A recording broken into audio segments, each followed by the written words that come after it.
1983 ခုနှစ်စက်တင်ဘာလ12ရက်ချီလီနိုင်ငံမှာစစ်တပ်ကအာဏာသိမ်းပြီးနောက်တစ်နေ့ဆန်တီယာဂိုမြို့ရဲ့အားကစားကွင်းကြီးတွေကစစ်ကြောရေးစခန်းထဲမှာကမ္ဘာကျော်ဂီတပညာရှင်တယောက်ကိုစစ်သားတွေကရိုက်နှက်စစ်ဆေးနေပါတယ်။ချီလီစစ်သားတွေကအဲ့ဒီဂီတပညာရှင်ရဲ့လက်ကိုစစ်ဖက်နှက်တွေနဲ့တက်နှင်းကရိုက်ချိုးခဲ့ကြပြီးဒီလက်တွေနဲ့မင်းရဲ့တော်လိုင်းရေးသချင်းတွေဆက်တီးအောင်လေးဆိုတဲ့နှောင်ပြောင်ချင်းဝမ်းတန်တွေဟာလည်းစူညံလို့နေပါတယ်။အဲ့ဒီချိန်မှာပဲလက်တွေကျင်းမနေတဲ့ဂျာကနေတခြားကျင်းသားတွေကိုခွန်အားပေးဖို့သူကိုယ်တိုင်ရေးဆက်ထားတဲ့အန်ဆရီငါတို့အောင်ရမည်လို့အဓိပ္ပာယ်ရတဲ့သချင်းကိုဟစ်ကြွေးတည်ဆိုခဲ့ပါတယ်။သူကတော့တခြားသူမဟုတ်ပါဘူး။သူကပြဆက်ဒါရိုက်တာလည်းဖြစ်၊ကဗျာဆရာလည်းဖြစ်၊ကမ္ဘာကျော်ဂီတပညာရှင်တဦးလည်းဖြစ်တဲ့ပီတာဟာရာပဲဖြစ်ပါတယ်။ပီတာဟာရာရဲ့သချင်းတွေဟာအဖိနှိတ်ခံလူလူကိုကိုစားပြုတဲ့သချင်းတွေဖြစ်တယ်လို့တော်လိုင်းစိတ်တဲ့နှိုးကြားစေတဲ့သချင်းတွေဖြစ်တာကြောင့်ပီတာဟာအာနာသိန်းချီလီစစ်အစိုးရအတွက်ရန်သူလိုဖြစ်နေတာပါသူ့ရဲ့သချင်းခွေတွေနဲ့တပြားတွေကိုချီလီနိုင်ငံအတွင်းသိမ်းဆည်းမိရှုပ်ပြီးနားထောင်ဝင်ပိတ်ပင်ခဲ့ရတဲ့အထိ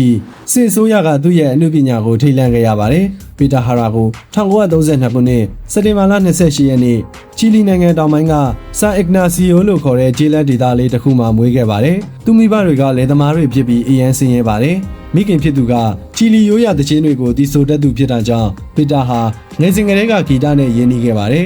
်သူ့ဖေကအယက်သမားဖြစ်ပြီးမိသားစုကိုပြစ်ထားလေးရှိတာကြောင့်အမေဖြစ်သူကပဲသားသမီးတွေကိုရုန်းကန်ကြိုးဝဲခဲ့ရပါတယ်။သူ့အမေကချီလီရိုးရာသချင်းတွေကိုဂီတာနဲ့ဆိုလေးရှိပါတယ်။ပီတာဟာသူ့အမေစီကနေဂီတအခြေခံနဲ့ချီလီရိုးရာယဉ်ကျေးမှုကိုအမွေရခဲ့တာပါ။နောက်ပိုင်းမှာပိုကောင်းတဲ့အလုပ်ကန်ရဖို့မိသားစုလိုက်ဆန်တီယာဂိုမြို့တော်ကစင်ရဲသားရပ်ကွက်တစ်ခုကိုပြောင်းရွှေ့ခဲ့ကြပါတယ်။ဒါပေမဲ့ပီတာအသက်15နှစ်ဝန်းကျင်မှာပဲသူ့ကိုအဓိကပံ့ပိုးပေးခဲ့တဲ့မိခင်ဖြစ်သူဆုံးပါသွားခဲ့ပါတယ်။အဲ့ဒီနောက်မှာပီတာဟာစစ်တပ်ထဲခဏဝင်ခဲ့ပါတယ်။စစ်တပ်ကထွက်ပြီးတဲ့နောက်မှာတော့ဆန်တီယာဂိုမြို့ကချီလီတက္ကသိုလ်ရဲ့ပြသက်ကျောင်းမှာပညာသင်ခွင့်ရခဲ့ပြီးသူ့ရဲ့အမှုပညာဗီဇာကစတင်ပွင့်လင်းလာခဲ့ပါတယ်။သူအများစုကပီတာဟာရာကိုအဆိုတော်လို့ပဲသိကြပေမဲ့1960ပြည့်လွန်နှစ်တွေမှာသူဟာချီလီနိုင်ငံရဲ့ထိပ်တန်းပြဆက်ဒါရိုက်တာတဦးဖြစ်ခဲ့ပါတယ်။နိုင်ငံတကာကပြဆက်တွေကိုချီလီစင်မြင့်ထက်ရောက်အောင်ဒါရိုက်တာအဖြစ်ပုံဖော်ခဲ့ပြီးစုတစိမ့်များစွာရရှိခဲ့ပါတယ်။ဒါပေမဲ့သူ့ဘဝကိုလုံးဝပြောင်းလဲပစ်ခဲ့တာကတော့သူဦးဆောင်ခဲ့တဲ့ New Vacancy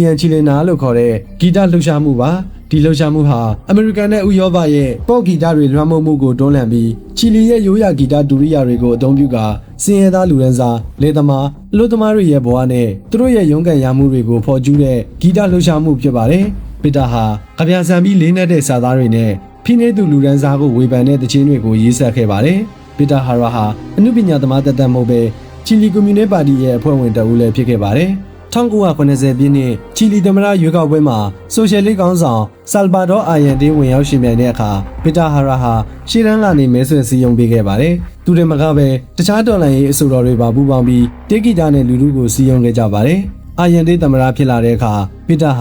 ာချီလီနိုင်ငံရဲ့ယဉ်ကျေးမှုတန်တမန်လိုဖြစ်လာပြီးအစိုးရရဲ့ပြုပြင်ပြောင်းလဲရေးလုပ်ငန်းတွေလယ်သမားတွေမြေယာပိုင်ဆိုင်ခွင့်ရရေးကိစ္စတွေကိုအားတက်သရောထောက်ခံခဲ့ပါတယ်။သူဟာစက်ရုံတွေလယ်ကွင်းတွေအထိသွားရောက်ပြီးအလုပ်သမားတွေအတွက်အခမဲ့ဖျော်ဖြေပွဲတွေပြုလုပ်ပေးခဲ့ပါတယ်။ IND ရဲ့ဆိုရှယ်လစ်အစိုးရဟာ American CIA နဲ့ချီလီစစ်တပ်ရဲ့ပြင်းထန်တဲ့ဖိအားပေးမှုကိုခံခဲ့ရပါတယ်။နောက်ဆုံးမှာတော့1983ခုနှစ်စက်တင်ဘာ17ရက်နေ့မှာဗိုလ်ချုပ်ကြီးအော်ဂတ်စတိုပီနိုချေဦးဆောင်တဲ့စစ်တပ်ကအာဏာသိမ်းခဲ့ပါတယ်။တိုက်ပွဲတွေအတွင်းမှာသမ္မတ IND ဟာသမ္မတနန်းတော်အတွင်းမှာတင်ကွယ်လွန်သွားခဲ့ပါတယ်။ဆီယနာသိန်းတဲ့နေ့မှာပီတာဟာသူစာသင်ပေးနေတဲ့ဤပညာတက္ကသိုလ်မှာရှိနေခဲ့ပါတယ်။အခြေအနေဆိုးမှန်းသိပေမဲ့ကျောင်းသားတွေဆရာတွေနဲ့အတူတက္ကသိုလ်ထဲမှာပဲတညလုံးအတူဖြတ်တန်းခဲ့ပါတယ်။စက်တင်ဘာ12ရက်နေ့မနက်မှာတော့စစ်တပ်ကတက္ကသိုလ်ကိုစီးနင်းပြီးကျောင်းသားနဲ့ဆရာထောင်ပေါင်းများစွာကိုဖမ်းဆီးခဲ့ပါတယ်။သူတို့အားလုံးကိုချီလီအားကစားကွင်းထဲကိုမောင်းသွင်းပြီးတစားခံအဖြစ်ထိန်းသိမ်းခဲ့ပါတယ်။ချီလီအားကစားကွင်းထဲရောက်တဲ့အခါစစ်ဗိုလ်တယောက်ဟာပီတာဟာရာကိုမှတ်မိသွားပါတယ်။သူတို့ဟာကွန်မြူနစ်အမှုပညာရှင်ဖြစ်တဲ့ပီတာကိုအညိုတီးကြီးကြီးနဲ့နှိပ်စက်ပါတော့တယ်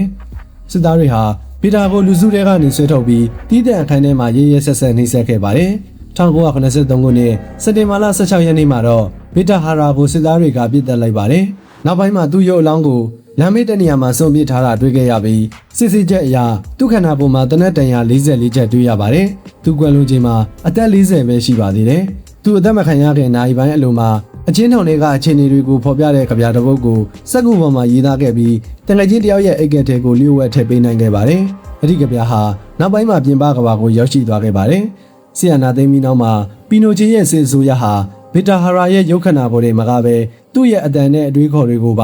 ချီလီမီဘော်ကနေအပြီးတိုင်ပြောက်ွယ်သွားအောင်လှုံ့ဆော်ခဲ့ပါတယ်။စစ်တပ်ဟာ ဗီတာဟာရာအပါအဝင်တော်လိုင်းရင်အဆိုတော်တွေရဲ့သချင်းတွေတွင်းထားတဲ့စတူဒီယိုတွေရုံးခန်းတွေကိုစီးနင်းပြီးမာစတာတိတ်ခွေထောင်ပေါင်းများစွာကိုတင်စီကမိရှုဖြစ်စီခဲ့ပါတယ်။ရေဒီယိုအတန်လွင့်ရုံတွေမှာလည်းသူ့သချင်းတွေဖွင့်ခွင့်ကိုပိတ်ပင်ခဲ့ပါတယ်။အာနာပိုင်တွေကအိမ်တိုင်းစိတ်လိုက်လံရှာဖွေပြီးတော်လိုင်းရင်အမှုပညာပစ္စည်းတွေကိုလိုက်လံတင်စီတဲ့အခါချီလီပြည်သူတွေဟာသူတို့အသက်ထိုက်ချစ်တဲ့ဗီတာရဲ့သချင်းတွေနဲ့ကက်ဆက်ခွေတွေကိုအဝိစာတွေပလက်စတစ်စာတွေနဲ့တေချာထုတ်ပို့ပြီးအိမ်နောက်ဖေးချံဝင်းတောင်းတွေမြေကြီးအောက်တွေမှာတူးမြုပ်ပြီးလျှို့ဝှက်တင်စီခဲ့ကြရပါတယ်။တချို့ကလည်းတချင်းခွေမျက်နှာဖုံးတွေကိုတခြားတာမန်တချင်းမျက်နှာဖုံးတွေနဲ့လဲလှယ်ပြီးစစ်သားတွေကိုလည်စားခဲ့ကြပါတယ်။ဒီလိုပြည်သူတွေရဲ့စွန့်စားမှုကြောင့်သာသူ့ရဲ့တချင်းနဲ့အတန်တွေဟာတမိုင်းထဲမှာပျောက်ပြတ်မသွားပဲရှင်သန်ကြံရစ်ခဲ့တာဖြစ်ပါတယ်။ပီနိုချေအာနာရှင်အစိုးရဟာဗီတာဟာရာရဲ့ရုပ်ပိုင်းဆိုင်ရာကိုဖျက်ဆီးနိုင်ခဲ့ပေမဲ့သူ့ရဲ့အတန်နဲ့စိတ်ဓာတ်ကိုတော့မတတ်နိုင်ခဲ့ပါဘူး။ဗီတာကွယ်လွန်ချိန်မှာဇနီးဖြစ်သူပြည်တိန်လူမျိုးဖြစ်တဲ့ဂျိုအန်ဟာရာဟာသမီးငယ်နှစ်ယောက်နဲ့အတူချီလီနိုင်ငံမှာကြံရစ်ခဲ့ပါတယ်။စစ်တပ်ရဲ့ချင်းချောက်မှုတွေကြားကနေသူမဟာ